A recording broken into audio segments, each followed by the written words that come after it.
the living Christ, the testimony of the apostles, the Church of Jesus Christ of Latter-day Saints.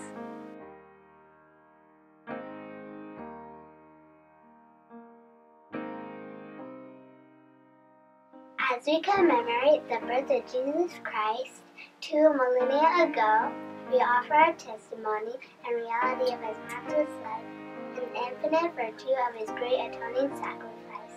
None other has had so profound an influence on all who have lived and will yet live upon the earth.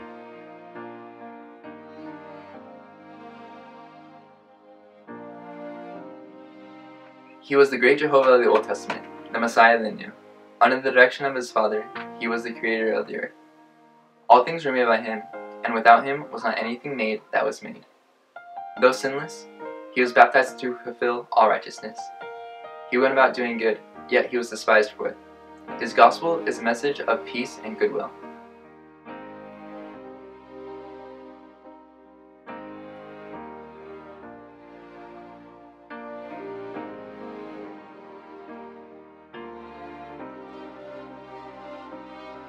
He entreated all to follow his example.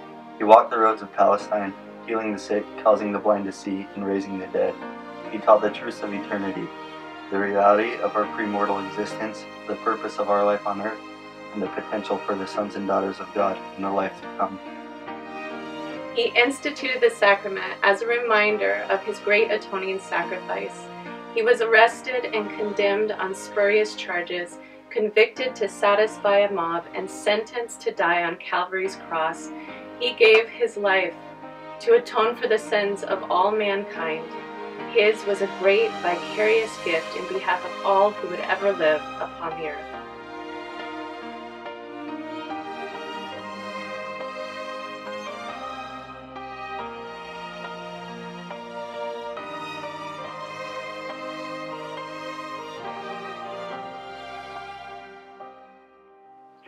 We solemnly testify that his life, which is central to all human history, neither began in Bethlehem nor concluded on Calvary.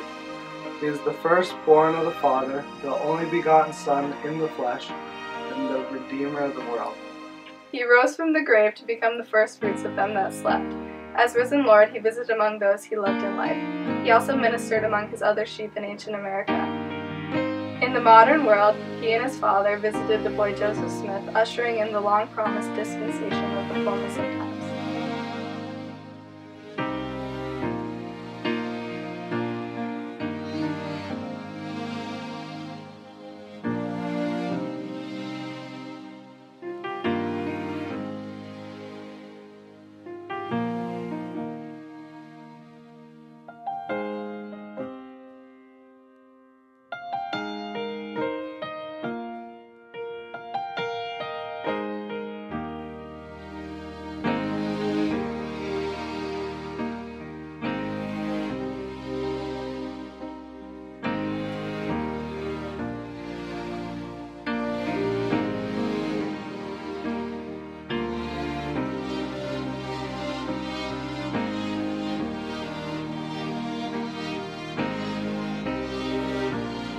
Of the living Christ, the prophet Joseph wrote, "His eyes were as a flame of fire. The hair of his head was white like the pierced snow.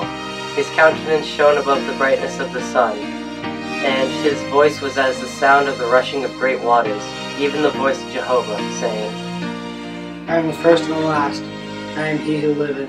I am he who was slain, and your advocate with the Father." Of him the prophet also declared, "And now, after the many testimonies which have been given of him, this is the testimony, last of all, which we give of him, that he lives. For we saw him, even on the right hand of God. And we heard the voice bearing record that he is the only begotten of the Father, that by him, and through him, and of him, the worlds are and were created. And the inhabitants thereof are begotten sons and daughters unto God." We declare in words of solemnity that his priesthood and his church have been restored upon the earth, built upon the foundation of apostles and prophets, Jesus Christ himself being the chief cornerstone.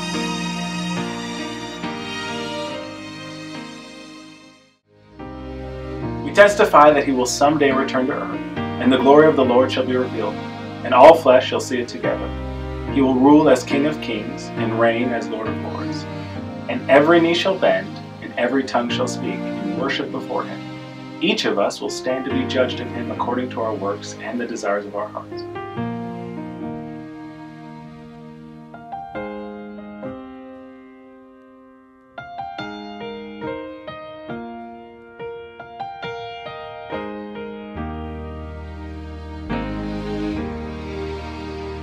We bear testimony as his duly ordained apostles that Jesus is the living Christ, the immortal Son of God. He is the great Emmanuel who stands today on the right hand of his Father.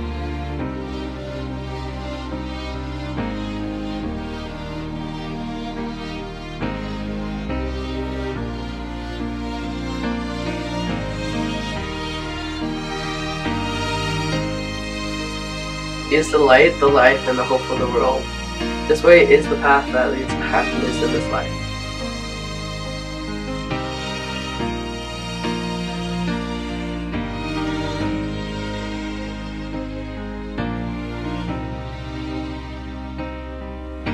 And eternal life in the world to come. God be thanked for the matchless gifts of his divine Son.